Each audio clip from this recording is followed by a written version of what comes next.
Why do we like to instigate fights with the menial tripe, and hype at the sight of blood from the lesser might just trying to right the wrongs done under veil of night?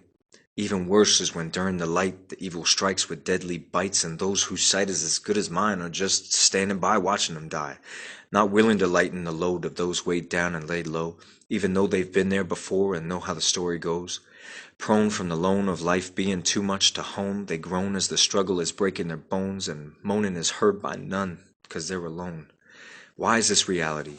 Is this what we were shown before we were grown and left our first home to establish our own? My heart is ravaged by what I have known and have yet to know as I grow even more from this road that leaves me filled with sorrow. I don't know where to go, so I desperately swallow what seems like a boat of woe scratching down my throat, even though it's a figment of my imagination, so what's the point of stopping the choke?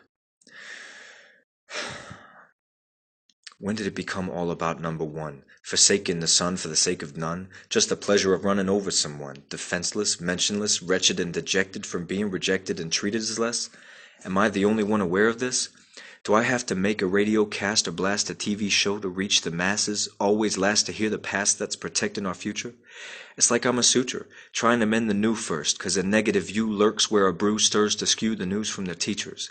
I'm not a teacher or a preacher, but more of a breacher of normalcy's grasp on the weaker of mine and the tweakers tweezing the details of my time.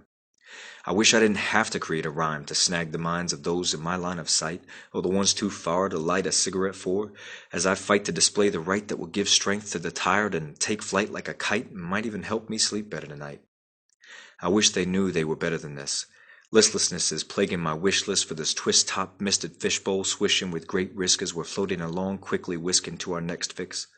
Please don't leave me heaving without the beating of other hearts standing with me as the darkness grows and I get weary. I'm steeping in a heaping pile of sewage from the hurting endlessly as they messily, breathlessly attempt to depressingly take me to the depths they impressed in me. Help me.